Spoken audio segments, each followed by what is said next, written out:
Eh bien bonjour, alors on va profiter du beau temps que la météo nous offre aujourd'hui pour démarrer cette présentation produits et tests à l'extérieur sous la douceur de la météo du sud-ouest. Donc aujourd'hui, du moins sur cette vidéo, je vais vous parler du Corpar Q120 ILS de chez Chauvet DJ, marque que j'affectionne très particulièrement depuis de très nombreuses années, hein, pour l'utilisation que j'en fais en DJ animation. Donc on va parler de ça, donc on va se retrouver à l'intérieur, on va regarder un petit peu les spécificités du produit. Je vais vous demander évidemment, si vous souhaitez, hein, bien entendu, de penser à vous abonner à la chaîne. Ça m'encouragera de mettre un petit pouce en l'air aussi, hein, ça motive un petit peu à tourner des petites vidéos plus régulièrement. Et puis on se retrouve de suite, cette fois-ci on va faire un petit peu de gros plan et puis on va mettre en marche la machine pour voir un petit peu ce qu'elle a dans le ventre. Allez, c'est parti, à tout de suite. Donc nous voilà à l'intérieur. À présent, donc on va regarder un petit peu tout ce qu'on peut avoir comme information donc sur ce nouveau Chauvet DJ Corpar Q120 ILS, donc de la famille Corpar, puisqu'il y a d'autres produits dans cette famille-là. Donc là, moi, je vais vous parler de ce modèle-là en particulier. Donc, alors, ils nous disent que donc c'est un système de part RGBW, donc rouge, vert, bleu, blanc, qui utilise la technologie LED COB, Chip on Board, ou puce sur circuit. C'est-à-dire qu'en fait, on n'a pas une multitude de LED en forme de grappe, hein, comme on peut le voir sur de très nombreux parts, mais un seul point de départ lumineux avec un très large diffuseur. Donc, on verra tout ça en gros plan, et donc ça offre des trucs beaucoup plus précis au niveau du rendu des couleurs, et naturellement une puissance qui est nettement supérieure. Ça, vous le verrez, on fera un comparo tout à l'heure. Alors après, qu'est-ce qu'il nous dit dans le texte? Corpar 120, blablabla, donc c'est DMX, ILS, maître esclave, etc. Donc tout ça, on va le détailler ensemble. Après, on va regarder un petit peu dans les caractéristiques techniques. Donc sa LED COB diffuse un spectre lumineux complet, ILS, DeFi USB pour le DMX ou les liaisons maître-esclave, on verra ça après. La lentille Fresnel aimantée, on verra ça aussi après, qui permet de modifier le type de faisceau, hein. Donc soit un wash assez large ou un faisceau beaucoup plus resserré. Boîtier robuste, se pose à plat sur le sol, on va voir ça après. Effectivement, il y a plusieurs moyens de le positionner. Voilà, donc ça aussi, grâce à la très haute fréquence de LED, on n'a pas de captation quand on fait de la prise, notamment de la prise vidéo. Gagner du temps, ok, chaînage, tout ça, on va le voir. On peut, programmer du moins, utiliser à distance le produit avec la maintenant très connue télécommande IRC6 de chez Chauvet DJ, qui commande, je ne vais pas dire tous les produits de chez eux, mais quasiment. Donc c'est une petite télécommande qu'on achète en option, ça vaut 10 ou 15 euros, enfin c'est vraiment pas très cher. Et ça permet évidemment de commander les principales fonctions du produit. Courbe de dimmer intégrée pour atténuer la LED, ok, machin, se transporte facilement dans le sac optionnel, oui, naturellement. Alors, qu'est-ce qu'ils nous disent? Donc, on a le choix entre, pour ceux qui veulent faire du DMX avec, 4 ou 9 canaux sur du XLR 3 broches. La source lumineuse, donc une cob LED de 120 watts, fréquence de strobe de 0 à 29 Hz. C'est là qu'on voit la différence, notamment sur les faisceaux, lorsqu'on va utiliser la lentille à positionner dessus ou pas. Ça, c'est énorme. Enfin, ça, vous allez voir, hein. Donc, suivant le type de faisceau qu'on va faire, on montre à 2 mètres, hein, parce que bien souvent, c'est donné à 1 mètre le nombre de lux. Donc là, à 2 mètres, on est à pratiquement 4700 lux. Je peux vous garantir que ça envoie de la purée en termes de lumière. C'est assez impressionnant. Raccordement électrique, donc on peut les chaîner, nous, en 230 volts par 10. Tension d'entrée, ok. Puissance consommée 94 watts, 2 kg la bestiole. La taille, température de couleur, longueur du câble 1,50 m, ok. Donc ça, voilà, c'était pour vous parler un petit peu des caractéristiques. Donc maintenant, on va regarder plus précisément sur le produit et sur la notice aussi, ce qu'ils nous disent.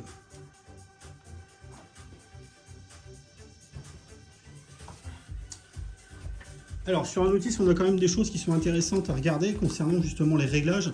Donc vous savez, hein, tous les réglages des produits fonctionnent un petit peu de la même manière. Donc on va les voir après en détail sur le produit. Mais donc, en appuyant simultanément sur les boutons, on va pouvoir passer d'un mode DMX de 4 à 9 canaux. On va pouvoir mettre en marche le système ILS. Donc ça c'est pareil, je reparlais avec le produit dans les mains tout à l'heure. Donc on sélectionnera là aussi le canal 1, 2, 3 ou 4 en fonction de ce qu'on veut que ça réagisse par rapport à la Jig Bar Move. Ici on va pouvoir sélectionner les couleurs fixes qui sont au nombre de 29. Donc, vous voyez tous les numéros, hein, donc de 1 à 29.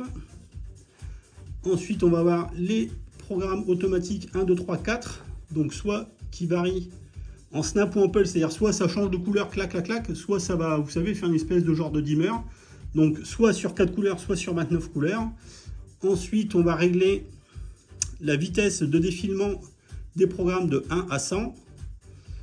Alors pareil pour le mode Sound 1 et 2, soit on est en 4 couleurs, soit on est en 24 couleurs. Ici, on va régler la sensibilité du micro de 0 à 100.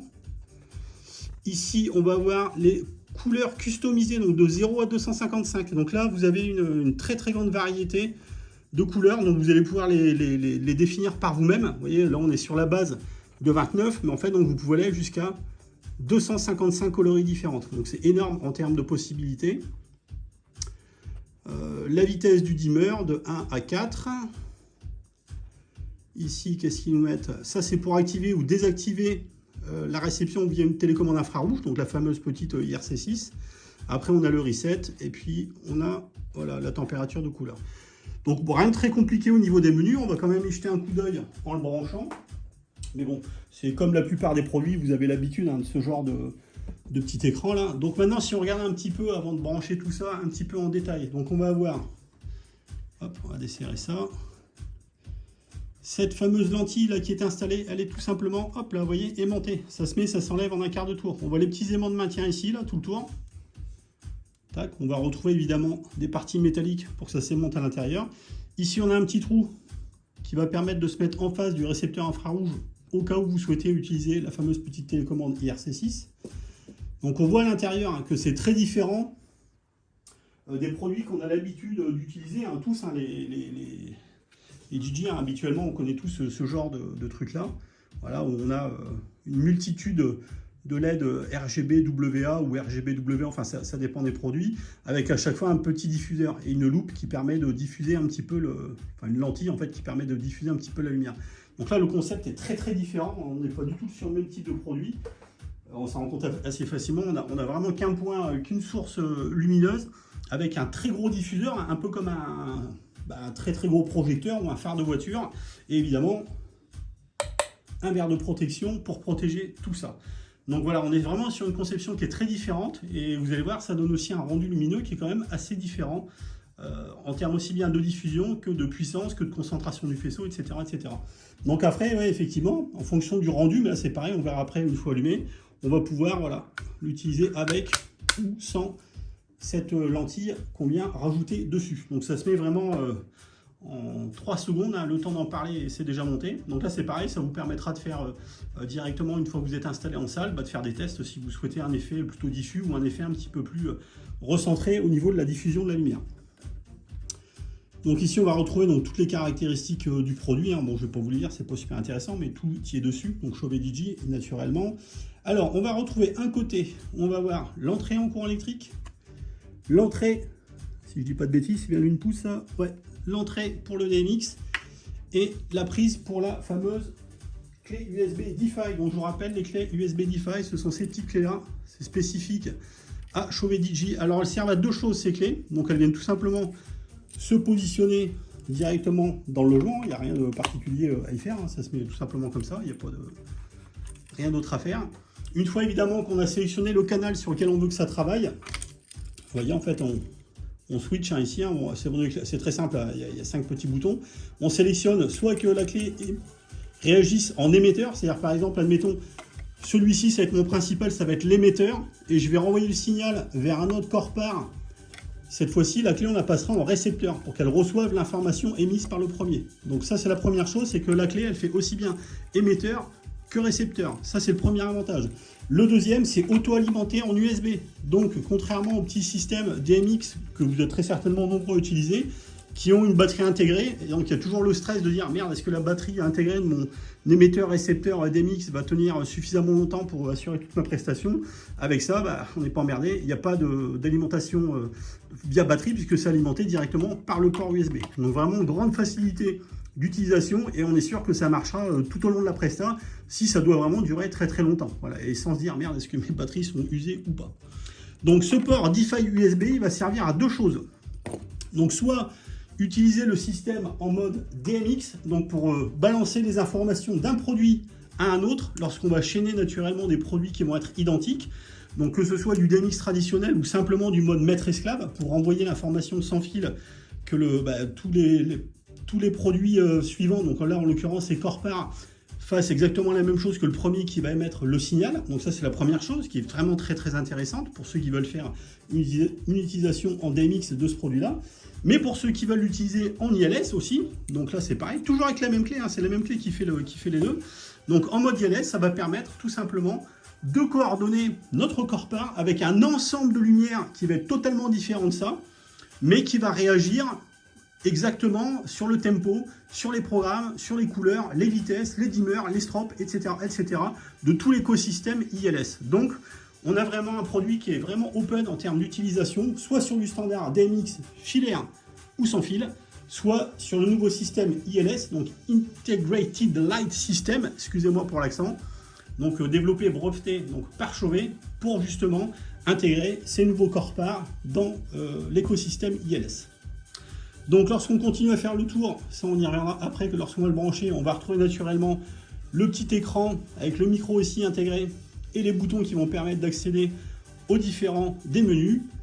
Et enfin de l'autre côté, on va retrouver les sorties, alimentation et DMX qui vont permettre de chaîner en câble, donc jusqu'à 10 éléments sur du 220 volts à la queue leu. Donc ça peut être sympa, même si vous êtes sur du tout câblé, vous pouvez brancher donc jusqu'à 10 spots comme ça. Si vous voulez faire de l'éclairage architectural très puissant au niveau d'une grande salle où, voilà, où il y a des plafonds qui sont très très hauts et si vous avez besoin de l'aide vraiment, enfin de parts qui envoient la patate. Alors ensuite au niveau de la conception, donc on est sur quelque chose d'assez classique, donc de forme cylindrique, mais par contre ce qui est intéressant c'est qu'on va pouvoir l'utiliser y compris quand c'est branché, puisque là si je branche mes câbles sont par là et l'air est descendant comme ça, donc on peut très bien l'utiliser soit comme ça à plat, tout simplement, si vous souhaitez vraiment le poser à même le sol. Naturellement, on va pouvoir l'utiliser si vous souhaitez le rehausser un petit peu, puis éviter que ça tape trop à l'intérieur s'il y a du passage juste à côté. Donc bah, sur les pieds, hein, comme vous le faites déjà très certainement. Mais évidemment, sur les lierres d'attache, vous allez pouvoir aussi mettre des pieds, des crochets, enfin bref. Vous avez naturellement, comme sur quasiment tous les produits qui existent sur le marché, vraiment une multitude de possibilités de l'utiliser. Mais en plus, effectivement, il y a cette solution-là, du coup, qui est hyper stable. Là, c'est posé à plat, ça ne bougera pas.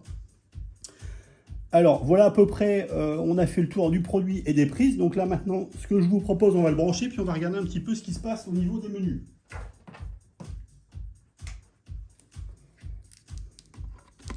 Hop. On va l'allumer. On va se mettre comme ça.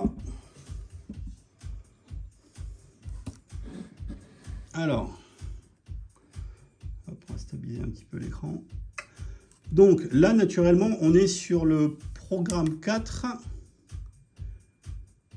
Donc on va pouvoir faire varier. Voilà, on va se mettre sur le premier programme. Bon, vous voyez, ça va défiler tout simplement comme ça. On va aller sur le 2.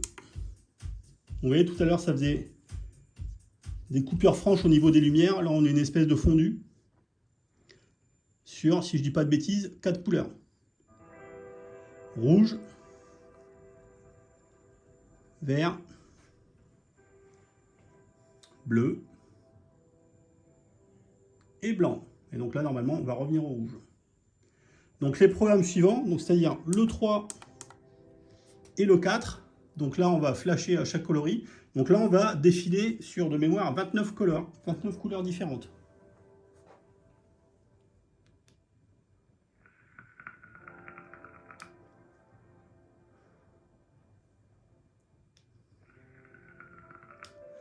Effectivement, donc là on est bien sur nos 29 couleurs différentes.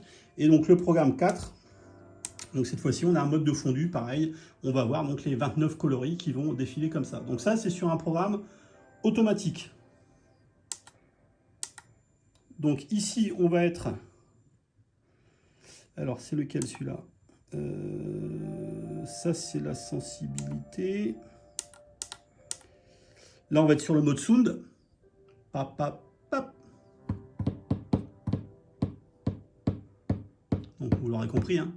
Donc pareil, le mode sound, on peut le faire défiler sur 4 couleurs ou sur 29 couleurs, pareil. Ça, c'est pour régler donc justement la sensibilité du micro. Ici, on va avoir ça, je crois que c'est pour les adressages. Non, ça, voilà, ça, c'est pour le nombre de couleurs qu'on peut faire varier autant qu'on veut, hein. Il y en a une ribambelle. Bref, après, ça, c'est le dimmer.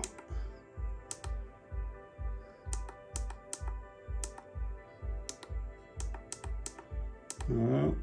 Hop. Ici, on a ça, c'est pour mettre en marche ou désactiver la réception au niveau de la télécommande. Et enfin, ça, c'est la température de couleur. Là, on a les 4 ou les 9 canaux. Là, c'est pour activer ou désactiver l'ILS. Et ici, le tout premier C, c'est pour sélectionner sa couleur. Couleur 1, couleur 29, enfin bref, les 29 coloris différentes. Donc, vous voyez, rien de très particulier au niveau des menus, ça ressemble vraiment à ce qu'on va retrouver sur ce genre de produit-là, avec la particularité naturellement, notamment de mise en marche du système ILS et d'activation ou de désactivation de la télécommande.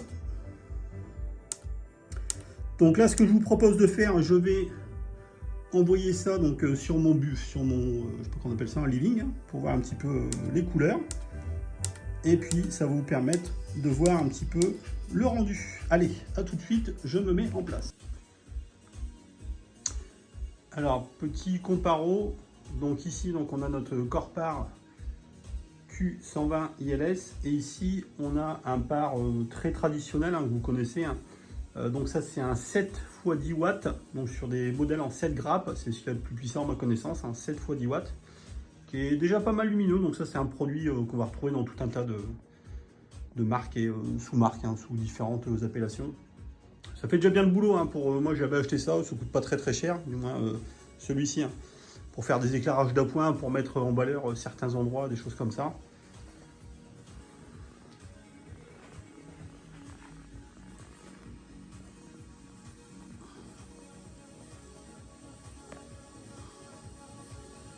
Alors on voit que voilà, visuellement, vous voyez, c'est pas du tout pareil.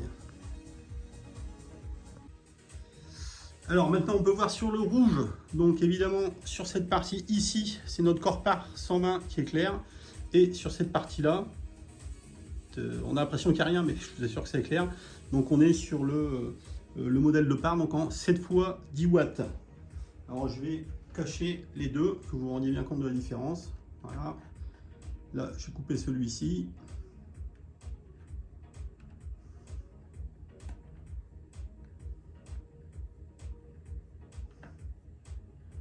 Voilà, donc comme vous pouvez voir, il n'y a pas photo. C'est pas du tout du même niveau. Alors on va mettre avec d'autres couleurs maintenant. Avec le vert ici. Et le vert ici.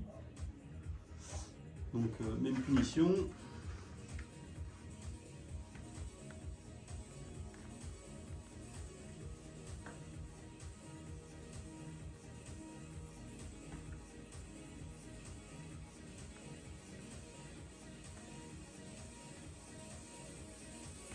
Donc pareil, on va passer à une autre couleur. Donc la suivante, ça va être le bleu ici. Donc là pour l'instant j'ai obstrué le Corpar. Donc là on est sur le bleu avec le 7 x 10 watts. Voilà, bon, je ne fais pas un dessin, hein, c'est voilà. D'ailleurs dès qu'on remet le Corpar, on a l'impression que l'autre est éteint.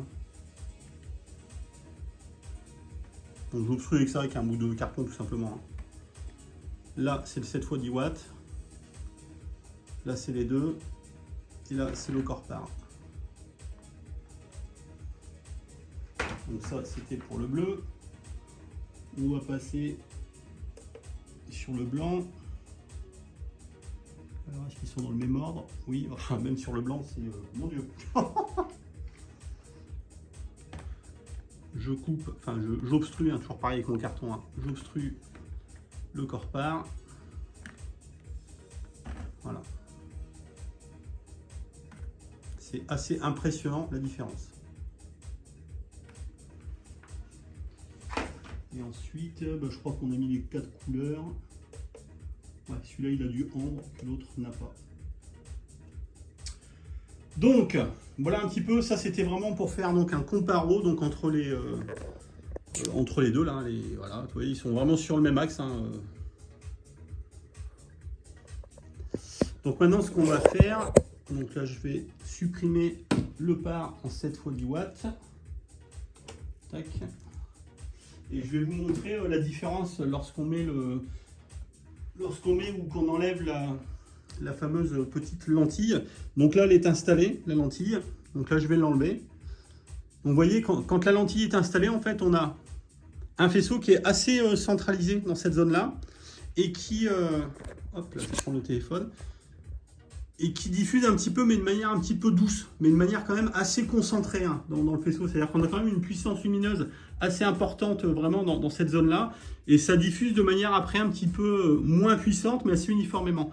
Lorsque je vais enlever la fameuse lentille, là, celle-ci, là, on diffuse beaucoup plus large, mais on a aussi, vous voyez, un faisceau qui va s'arrêter. C'est-à-dire que j'ai une diffusion qui va être plus large, beaucoup plus large, mais donc le faisceau qui va avoir un arrêt, un peu comme un phare de voiture en fait. Hein. Ouais, je ne sais pas si vous comprenez ce que j'essaye de vous dire là. Voilà, quand on le regarde depuis l'avant. Voilà, hop là. Voilà un petit peu ce que ça donne au niveau de la source lumineuse, donc sans la lentille. Donc naturellement, ça va être pareil avec les autres couleurs. Vous voyez, c'est pareil, on a cette délimitation sans la lentille. Donc ça diffuse, mais avec, vous voyez, ça s'arrête, je vous dis, comme un faisceau de bagnole en fait. Hein.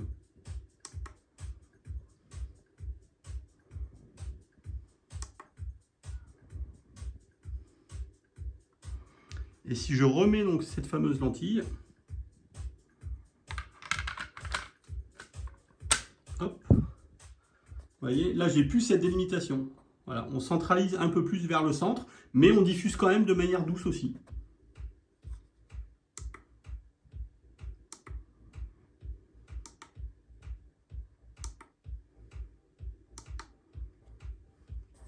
Voilà, donc c'était la présentation de ce, enfin petit, non, de ce par vraiment qui envoie la purée, donc de chez Chauvet DJ.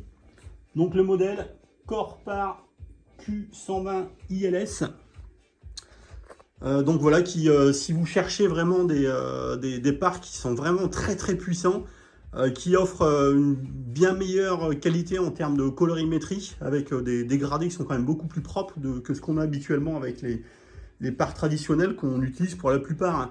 Et puis surtout, vous avez vraiment besoin de quelque chose qui envoie de la patate. Hein. Je pense notamment à des éclairages. Vous avez des grandes zones à éclairer, que ce soit pour... je l'avais dit, hein, quand vous faites de l'éclairage architectural, si vous avez des plafonds qui sont très très hauts ou vraiment des très grandes zones à éclairer, ce genre de produit-là sera vraiment parfaitement adapté. Voilà, donc c'était mon retour donc, sur ce produit. Sur ce, je vous dis à très bientôt pour d'autres vidéos. Je vous mettrai dans la description de la vidéo les principales caractéristiques techniques. Et puis je vous mettrai un lien aussi, parce que Chauvet DJ a sa propre, bien entendu, hein, sa propre page, sa chaîne sur YouTube avec leurs vidéos officielles. Moi voilà, je vous donne un avis d'utilisateur, bon, avec une approche un petit peu technique parce que j'adore la technicité des produits. Et puis une fois de plus, hein, pensez à vous abonner à la page, naturellement, mettre un pouce en l'air, hein, ça encourage même les reviewers low cost comme moi à essayer de vous produire un petit peu de contenu. Et puis je vous dis à bientôt pour d'autres présentations produits. Allez, ciao ciao!